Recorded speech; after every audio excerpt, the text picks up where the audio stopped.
Subhash bridge બાદ હવે income tax બ્રિજમાં ક્ષતિ સર્જાતા વિપક્ષ દ્વારા એમસી ઇન્સ્પેક્શનને લઈને સવાલો કરવામાં આવ્યા છે.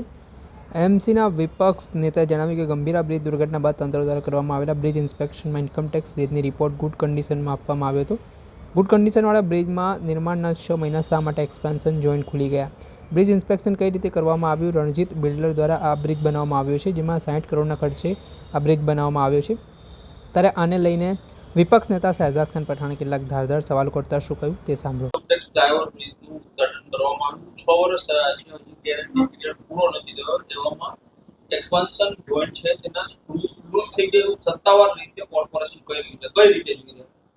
कांग्रेस पार्टी लगातार ये कह रही है कि ब्रिज प्रोजेक्ट द्वारा अहमदाबाद शहर में जितने भी ब्रिज के सर्वे किए गए थे, जितने भी ब्रिज का इंस्पेक्शन किया गया था, वो इंस्पेक्शन गुमराह करने के लिए बनाया गया था. 5 महीने पहले ही 2019 में निर्माण हुआ इनकम टैक्स ब्रिज का इंस्पेक्शन किया गया. उस इंस्पेक्शन में ओवरऑल इन फेयर गुड कंडीशन इस ब्रिज की रिपोर्ट में बनाया गया. लेकिन उसी के बाद कल ही ब्रिज का एक्सपांशन जॉइंट निकल जाते हैं. सबसे बड़ा सवाल तो कांग्रेस पार्टी ये उठाती है कि 2019 में एक ब्रिज का निर्माण होता है और 5-6 वर्ष में ही उसके एक्सपांशन जॉइंट जब खुल जाते हो, एक ब्रिज की आयु 100 वर्ष से अधिक की होती है. लेकिन अहमदाबाद म्युनिसिपल कॉरपोरेशन का ब्रिज प्रोजेक्ट कुछ अलग ही प्रकार के कार्य करता है. करीबन 60 करोड़ की लागत से बनाने वाले ब्रिज का अंदाज 60 करोड़ रुपए बनाया गया था. 5.90 करोड़ बढ़ोतरी कर 65.51 करोड़ में इस ब्रिज को दिया गया, यानी करीबन 6 करोड़ रुपए की बढ़ोतरी भी दी गई थी. उसके बाद भी यदि 6 वर्ष में ही उसके एक्सपांशन जॉइंट निकल जाते हो तो यह ब्रिज प्रोजेक्ट की बहुत बड़ी बेदरकारी का उदाहरण है.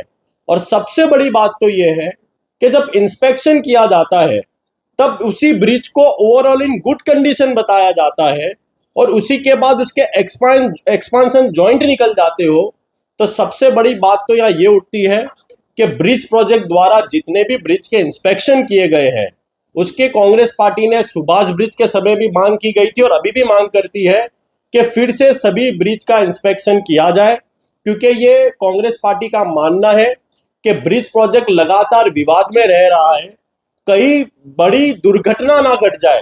इसलिए जनता की सेफ्टी के लिए सभी ब्रिज का इंस्पेक्शन करना फिर से बहुत जरूरी है. और जो भी व्यक्ति और जो भी कंपनी ने इंस्पेक्शन रिपोर्ट बनाए गए थे, अभी भी उनको ब्लैकलिस्ट करने में भारतीय जनता पार्टी ने कोई कदम नहीं उठाए है. सदन में भी कांग्रेस पार्टी ने कहा था कि इन दोनों जो कंपनी है जिन्होंने ब्रिज इंस्पेक्शन रिपोर्ट बनाए हैं उन्हें तात्कालिक ब्लैकलिस्ट किया जाए और नए रिपोर्ट फिर से कराकर जाहिर किए जाए. આપણે સાંભળ્યા હતા વિપક્ષ નેતા શહેજાદ ખાન પઠાણ. તેમણે કહ્યું કે 65.51 કરોડનો બ્રિજ તૈયાર કરવામાં આવ્યો હતો. આ બ્રિજ પાછળ મસ્ત મોટો ખર્ચ કરવામાં આવ્યો છે અને ઇન્સ્પેક્શન પાછળ ખર્ચ કરવા છતાં બ્રિજની ગુણવત્તા સામે સવાલ ઊભા થયા. ત્યારે વિપક્ષના સવાલોને લઈને શું જવાબ આપ્યા સ્ટેન્ડિંગ કમિટીના ચેરમેન દેવાંગ દાણી, તેમને સાંભળો. દેવાંગભાઈ, 30થી વધુ જગ્યાએ શહેરમાં ખોદકામ ચાલી રહ્યું છે, ટ્રાફિકની ક્યાંક ને ક્યાંક સમસ્યા સર્જાય છે. કઈ રીતની સાવચેતી રાખવામાં આવી છે? કારણ કે ખોદકામને કારણે લોકોને જવામાં તકલીફ પડી રહી છે વાહન ચાલકો. ખાસ કરીને 31 ઓક્ટોબર પછી જે પણ કામ જે મંજૂર થયા છે એ વિન્ટરની અંદર હાલ કામકાજ ચાલુ છે. સ્ટ્રોમ વોટર લાઈન નાખવાની હોય, ડ્રેનેજ લાઈન નાખવાનું કામ ચાલુ હોય. તદુપરાંત આપણે વાત કરીએ કે રોડ જે બનાવવાની કામગીરી હાલ મહાનગરની અંદર પૂરજોશમાં ચાલુ છે. 15 જૂન પહેલાં વરસાદ શરૂ થાય એ પહેલાં વાત કરીએ કે મહાનગરપાલિકા દ્વારા આ તમામ કામો પૂર્ણ થાય એ માટેના પ્રયત્ન હાલમાં ચાલુ છે. આગામી હોળીના તહેવારો આવશે ત્યારે પણ લેબર કામ જ્યારે બંધ રહે, પરંતુ આપણે વાત કરીએ કે આ કામ ત્વરિત ગતિએ થાય અને ટ્રાફિકની સમસ્યા ન નડે એ રીતે આગામી સમયની અંદર એવા જો ડાયવર્ઝન આપવાના હશે તો એ ચોક્કસ આપવામાં આવશે. હાલ અલગ અલગ બ્રિજ ઉપર પણ ખાસ કરીને કામગીરી ચાલી રહી છે. ઇન્કમટેક્સ આપણે વાત કરીએ કે પંચવટી બ્રિજ, CN વિદ્યાલયવાળો બ્રિજ, FG હાઈવે પર નેશનલ હાઈવે દ્વારા પણ બ્રિજની કામગીરી ચાલુ છે. પરંતુ મહાનગરપાલિકા દ્વારા ટ્રાફિક ડાયવર્ઝન પોલીસ સાથે રહીને એના માટેના પણ પ્રયત્નો કરવામાં આવી રહ્યા છે. દેવાંગભાઈ કેટલાક જંકશન હોય ઇન્કમ ટેક્સ ફ્લાયઓવર બ્રિજ છે તેમાં અંદર એક્સપાન્શન હોય છે અને સ્કૂટી જે સત્તાવાર જાણકારી કોર્પોરેશન દ્વારા આપવામાં શું વિષય છે અને આ શું કામગીરી કરવા માટે ઇન્કમટેક્સ બ્રિજ છે જ્યાં આગળ જે વાત કરીએ કે કામગીરી ચાલતી હતી ત્યાં આગળ એક બોલ્ટ લૂઝ થવાની એ છે, બાકી એની કામગીરી ચાલુ કરી દેવામાં આવી છે. બાકી બ્રિજના આ વાત કરવામાં આવે કે એના સ્ટ્રક્ચર, ફાઉન્ડર, તદુપરાંત આપણે વાત કરીએ કે એના સ્ટેબિલિટીનો કોઈ પ્રશ્ન નથી અને વાહન વ્યવહાર માટે પણ આ બ્રિજ ચાલુ છે. બોલ્ટ ખાલી લૂઝ પડવાને કારણે એને હાલ આપણે વાત કરીએ કે ફિટિંગની કાર્યવાહી ચાલુ છે. બાકી એનાથી કોઈ ગભરાટનું કોઈ કારણ છે નહીં.